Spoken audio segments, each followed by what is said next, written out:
मेरे मन में कभी कभी आता है कि जो अपने पद में गाते हैं, उड़त गुलाल लाल भय बादल, ऐसी गुलाल उड़ती कि पूरा बादल लाल लाल हो जाता है, कुछ भी नहीं नजर आता है। तब मेरे मन में ऐसी आती कि शायद ऐसे समय में देवता भी आकाश से थोड़ा नीचे आ करके गुलाल अपने लगा लगा के वापस ऊपर जाते हैं, क्योंकि वहां कौन उड़ाने वाला है? वहां कोई उड़ाने वाला। इसलिए हम लोग अपने भाग्य पे इतराते हैं कि हमें ये रस मिल रहा है, कहां पड़ा है? तो ध्यान दीजिएगा भाई, ये और कहीं नहीं। इसलिए वैष्णव को एक दिन भी उसके बिना नहीं चलता। तो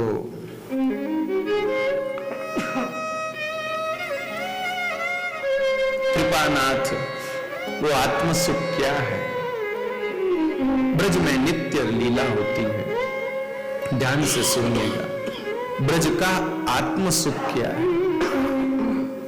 श्री ठाकुर जी संध्या के समय लौट कर आ रहे हैं। एकदम अपनी आंखों में चित्र बनाते जाइए। ठाकुर जी संध्या के समय लौट कर आ रहे हैं। आगे आगे गैया चल रही है, आगे आगे गैया चल रही है। तो गैया चल रही है तो गैया के चलने से रज उड़ रही, और रज उड़ उड़ करके ठाकुर जी के श्रीअंग पर विराजमान हो रही है। थोड़ी रज केश पे लग गई है, तो जो कारे कारे केश हैं वो पांडुरंग हो गए। कुछ रज केश पर लग गई है, कुछ रज श्रीअंग पर लग गई है, क्योंकि अत्यंत सुकोमल और वो रज है, इसलिए वो पूरी श्रीअंग पर रमती जा रही है। और उन सब गैयाओं के हृदय में जो उन्माद है, उल्लास है, एहलाद है। एहलाद क्यों है? जैसे एक छोटा बच्चा स्कूल में खूब अच्छे से पूरा दिन व्यतीत करके जब लौटता है तो उसके मन में एक एहलाद होता है ना। तो गैया ने भी माताजी सुबह से लेकर के संध्या तक का समय ठाकुर जी के साथ बिताया है। सुबह सुबह कितनी जल्दी भोर में ठाकुर जी नंद नंदन गैया को अपने संग ले गए, तो तब से लेकर अभी संध्या तक का काल ठाकुर जी के साथ ब्रज लीला में सबसे ज्यादा समय दो नहीं बिताया, गैया ने या गोपी ने। दिन पूरा गाय का, रात पूरी गोपी की।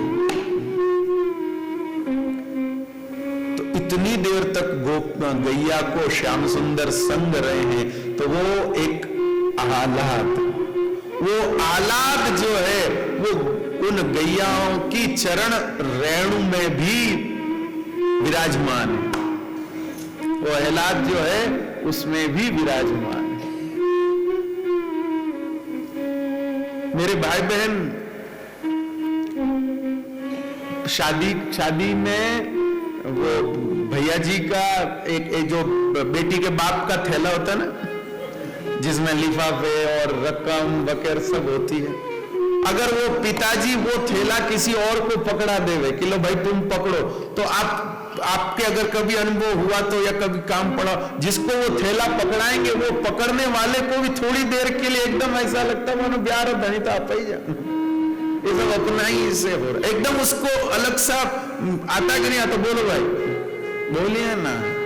बस मेरे भाई बहन ध्यान से सुनिए, सुबह से लेकर संध्या का काल गैया ने ठाकुर जी के साथ बिताया है, तो वो गैया के भीतर वो वही एहलाद भरा, और उसी गैया उस एहलाद में जब चल रही है तो गैया के चरणों से जो धूल उड़ रही है, उस धूल में भी, रज में भी, रेणु में भी वही एहलाद है।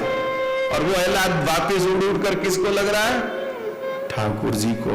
और कृपानाथ ध्यान से सुनिएगा, गैया का एहलाद ठाकुर जी को आकुल कर रहा है। गैया का एहलाद ठाकुर जी को आकुल कर रहा है प्रिया जी से मिलने के लिए। तो अब ठाकुर जी भी फुर्ती कर रहे हैं कि जल्दी पहुंचे घर तो फिर अगला कार्यक्रम हो। लेकिन अब लाखों गैया आगे चल रही है भाई, जिसमें से एक गाय बीच में छूट गई। अब भैया एक को भी छोड़ के जा नहीं सकते, मैया घर जाते ही पूछती है, लाला काते भई अबे? तो ठाकुर जी कहते, गैया भाज गई एक भीतर याते भई अबे। फिर तेने कहा क्यों? बोले मैया मैं कदम चढ़ टेरियो तब आई गैया भाज। मैं कदम चढ़ करके मैंने जब आवाज दी तब वो दौड़ करके आई। सूरदास प्रभु रसिक शिरोमणि लीनी ये लगा है।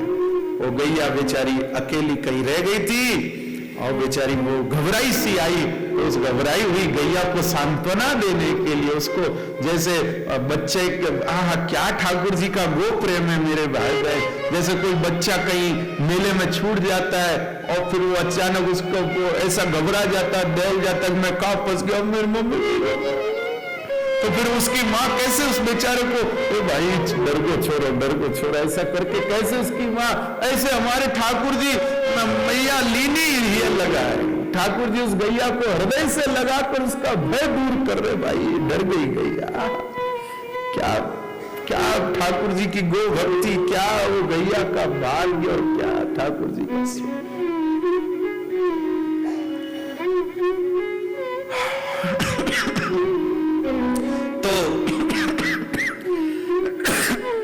ठाकुर जी आकुल होकर आ रहे हैं गैया के पीछे पीछे।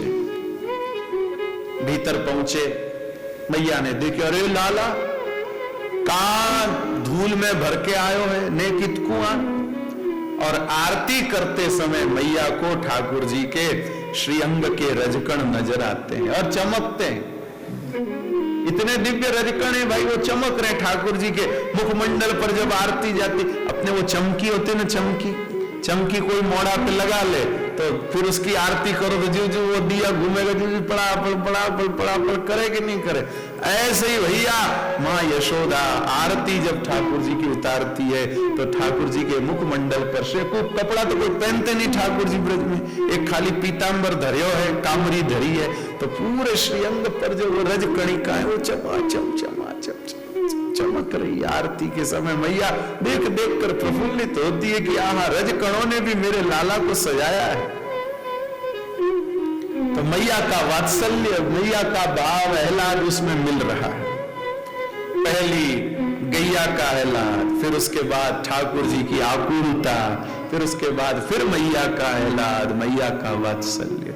और फिर मैया ठाकुर जी को गोदी में बिठा के और अपने आंचल, माँ का आंचल तो भाई कितने वात्सल्य को लिए होता है, कितने रस को लिए होता है। अब वो माँ यशोदा ठाकुर जी के श्रीअंग पर से रज उतार रही। अरे भाई पूरा भर गया, चेहरे पर से, हृदय पर से, उदर पर से, बालों पर से, और उतार के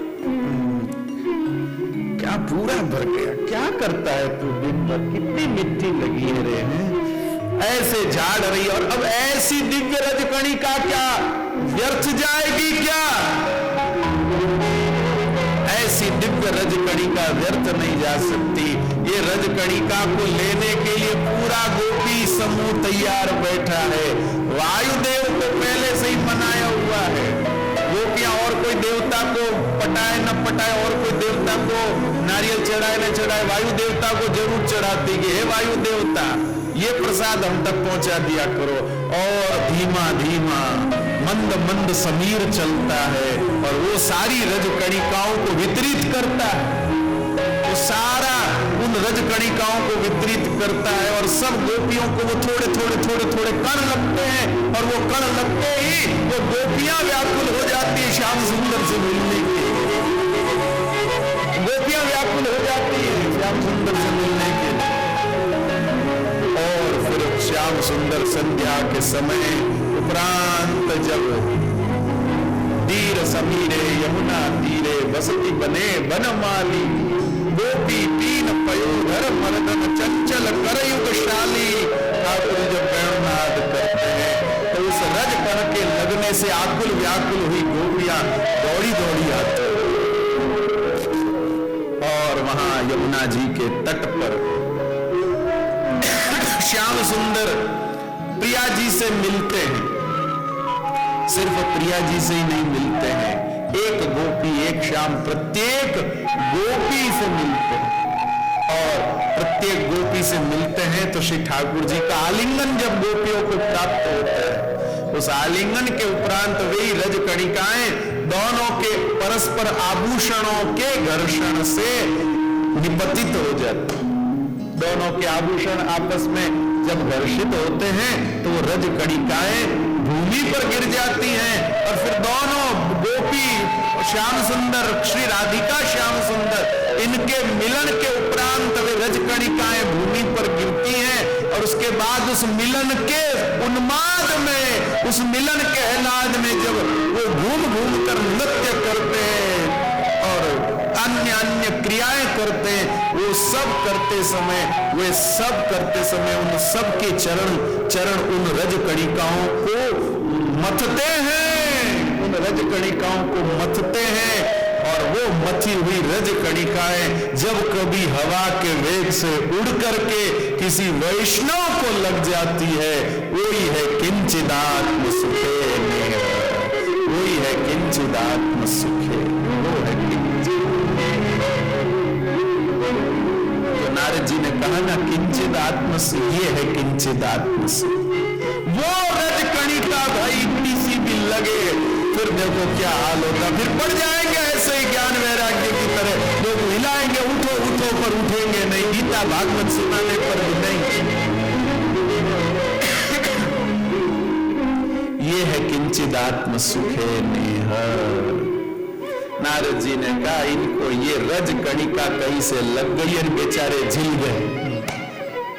अब ये झेल तो पा नहीं रहे, इनको समझ तो रहा नहीं ये रस कहां से आ गया है, अब इनके भीतर उद्दोलित हो रहा है, अब क्या करें। भक्ति महारानी ने कहा महाराज मैं तो समझती नहीं, अब ये दौरा कैसे उतरेगा, अब आप ही कुछ उपाय करो। बोले उपाय तो कोई रसिक ही ये दौरा उतार सकता और कोई नहीं उतार सकता। ब्रज में कभी कभी कोई गोपी ठाकुर जी की याद में बेहोश हो जाती थी, बेहोश हो जाती थी, तो कोई गोपी आकर के उसके कान में न जाने क्या मंत्र देती थी और वो स्वस्थ हो जाती थी। कृपानाथ एक गोपी की सास के मन में आई, मैं ही पता लगाऊं इनके क्या मंत्र चलता है, गुप्त मंत्र। तो एक सास वो हो गई, गिर पड़ी। अब गोपियां बोली कि हम तो पागल थी, ये कैसे हो गई। ठाकुर जी को कहा कि हमारी सासू माँ को हो गया दौरा पड़ गया, उसका क्या करे। ठाकुर जी ने उसका तो मैं उतारता हूं। ठाकुर जी पहुंच गए, ठाकुर जी ने गोपी ने कहा क्या करना, बोले नीम के पत्ते जलाओ, लाल मिर्च छोंको। क्या बेचारी ऐसे ही उठ बैठी, नहीं नहीं मैं ठीक। ध्यान दीजिए, वो तो रसिकों की बात अलग ही होती है। तो ये दौरे तो कोई रसिक ही उतार सकता है और कोई नहीं। तब नारद जी की मुलाकात सनत कुमार से हुई। 4 छोटे छोटे भाई हैं तो बहुत बड़ी उम्र के, लेकिन दिखते 4 छोटे छोटे ही हैं भाई। सदा वैकुंठ निलया हरि कीर्तन तत्परा लीलांतर सोन्मत्ता कथा मात्रेक जीव, बड़े प्यारे हैं। ये मिल गए नारद जी को देखो, बोला आप उदास कैसे, क्या हो गया उनको, क्या रोग हो गया। बोले किंचित आत्म सुखे। वैष्णवों की कोड भाषा होती है, छोटे में वो पूरी बात समझ जाते। बोले किंचित आत्म सुखे, तो बोले इसका समाधान तो भगवान की कथा से ही होगा। कांटे से कांटा ही, कई बार कांटे को निकालने के लिए कांटा ही काम में लेना पड़ता है, कई बार जहर को उतारने के लिए जहर ही काम लेना पड़ता है। उस आत्म सुख जो उनको किंचित आत्म सुख मिला है, उसका समाधान भी किसी आत्म सुख के प्रबंधन से ही होगा। और मेरे भाई बहन, जो आत्म सुख का मैंने आपको वर्णन किया, वैसा ही आत्म सुख का प्रबंधन भगवान की कथा है, वैसा ही आत्म सुख का प्रबंधन भगवान की कथा है। और कृपानाथ, प्राणनाथ नारद जी ने कहा तो फिर क्या करना। बोले भागवती वार्ता से ये पीड़ा दूर होगी। कहां होगी भागवती वार्ता, चलो गंगा के किनारे, गंगा जी के किनारे करेंगे। आनंद नाम का गंगा जी का तट, अजी आप सब सोचेंगे महाराज जमुना किनारे क्यों नहीं गए भाई, जमुना जी जाऊं, गंगा जी क्यों गए? अजी गंगा जी क्या है? गंगा जी का एक नाम आपको मालूम है क्या है? गंगा जी का नाम है श्री राधा कृष्णांग संभूता। गंगा जी का नाम है श्री राधा कृष्णांग संभूता, जो श्री राधा कृष्ण भगवान के श्री अंग से प्रकट हुई है। प्रवाहमान श्री प्रिया प्रीतम है गंगा जी पुराण के प्रमाण के अनुसार। तो इसलिए भैया वो आत्म सुख का जो प्रभाव है वहां पर विशेष है। तो आए गंगा जी के किनारे और वहां पर श्री शौनकादि वहां पर सनत कुमारों ने आसन लगाए, सब लोग प्रेम से कथा सुनने आए। और जब सनत कुमारों ने कथा कही, सदा सेव्या श्रीमद्भागवती कथा यस्या श्रवण मात्रेण हरिश्चित्तम समाश्रयेत। श्रीमद्भागवताख्योऽयं प्रत्यक्षं कृष्ण एव हि स्वीकृतोऽसि मया नाथं मुक्त्यर्थं भवसागरेत। ऐसी जब चर्चाएं सब करी, ज्ञान वैराग्य सजग हो गए, जाग गए मेरे भाई बहन। भक्ति नाचने लगी, नारद जी खुश हो गए, मेरा उद्योग सफल हो गया। भक्ति महारानी बोली महाराज आपके अलावा और कोई ऐसा कर ही नहीं सकता था। नारद जी कहते अभी तो कुछ नहीं किया, अभी तो आगे और करूंगा, आगे तो मैं और करूंगा। बोले आगे आप क्या करने वाले हैं? नारद जी कहते ऐसा करूंगा कि सब चीज पीछे रह जाएगी, जगह जगह बस उत्सव महोत्सव ही होंगे। अन्य धर्म तिरस्कृत्यम पुरस्कृत्यम महोत्सवान। श्री ठाकुर जी के भक्तिपूर्ण जो महोत्सव है इनको मैं आगे करूंगा, बाकी की सब चीजों को पीछे करूंगा, ऐसा मैं करूंगा। अगर ऐसा मैंने नहीं किया तो मैं हरिदास नहीं, भगवान का भक्त नहीं। और आप देख लीजिए आज भगवान के महोत्सव ही सबको अपनी तरफ आकर्षित, बाकी सब चीजें छूट जाती। कृपानाथ सर्वत्र भगवान के महोत्सवों की ही जय जयकार है और यही होगी। भक्ति महारानी का कष्ट दूर हो गया, नारद जी का उद्यम सफल हो गया। भक्ति महारानी ने कहा वरदान मांगिए, नारद जी ने कहा वरदान यही है जो कथा में बैठे उनके अंदर जाके आप बैठ जाओ। कथा में बैठे उनके अंदर जाके बैठ जाओ ताकि इनकी भक्ति बढ़ जाए। इसलिए कथा में आने से भक्ति अपने आप बढ़ती है भाई, आपको कुछ नहीं करना है, आके बैठो, जब निकलोगे तो थोड़ा वजन बढ़ जाएगा, शरीर का नहीं हो। नहीं तो बेचारे जो महीनों से वॉकिंग कर रहे हैं, भूखे रह रहे हैं, वो कहेंगे लो भाई कथा सुन के। हाँ, कथा सुनाने वाले का तो वजन बढ़ता है। पहले हम बहुत दुबले पतले थे, हमारे वैष्णव सब जानते, लेकिन कथा सुनाते सुनाते लोग के घना बैठा रहे के जिन्न हो जाए। अरे नहीं नहीं भाई, बैठा तो घना ही रहे, पर सबका प्रेम पूरा करने के लिए जो रोज प्रसाद पाते हैं ना, वो बहुत भारी पड़ता है भाई। और किसी के एक दिन का जीवन हो, 2-4 दिन का जीवन हो, या रोज का जीवन, या रोज हलवा पूड़ी पकौड़ी मालपुआ खीर है, अब क्या न खाएं तो जजमान दुखी हो जाते भाई। कई बात होगी, महाराज क्यों नहीं खाए भाई, तब क्या करें।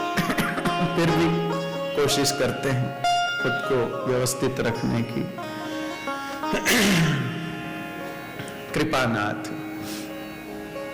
भक्ति वर्धन होता है भागवत की कथा से भाई, भक्ति बढ़ती है, भक्ति बढ़ती है। इतनी देर लगातार भगवान का चिंतन बना, भक्ति क्यों नहीं बढ़ेगी बताओ। घर में इतने घंटे बैठ के लगातार भगवान को याद कर सकते हैं? नहीं कर सकते, कथा में अपने आप हो जाता है। इसलिए कथा सुनने से भक्ति बढ़ती है। महाराज और थोड़ी महिमा बताओ भागवत की। अरे सुनो भाई, बड़ी भारी महिमा है। आत्मदेव नाम के ब्राह्मण थे, उनके घरवाली थी धुंधुली, बहुत होशियार थी हो, पर होशियार किसमें थी? सामान संभालने में। पतिदेव खूब माल लाते थे, ब्राह्मण थे अच्छे, पूजा पाठ बहुत जोरदार कराते थे, तो लोग खूब देवता, पिलंग, बर्तन, बासन, कपड़ा खूब देते थे, माल ताल पंडित जी लाके के घरवाली को देते, घरवाली के हाँ लाओ हाँ लाओ। आज सोलारी थप्पियां लागी भाई, खूब माल ताल जमा हो गया। एक दिन सब देखते देखते पंडित जी के मन में आई कि ये सब छाती माथे तो लेन जाना नहीं, खाएगा कौन ये, इसको कौन भोगने वाला है। पत्नी को कहा, पत्नी बोली आपको क्या तकलीफ है, बोली इसको कौन भोगेगा, हमारे कोई संतान नहीं है। वो बोली आप क्यों चिंता करो, संतान टाबर नहीं तो क्यों, भतीजा भांजा तो गणा ही है, उन लोगों में बांट देंगे और क्या है। आत्मदेव ब्राह्मण ने कहा कहीं पहले मैं चला गया तो फिर कौन बांटेगा, बाबा मैं बैठी हूं, मैं बांट दूंगी, आप फिक्र क्यों करते।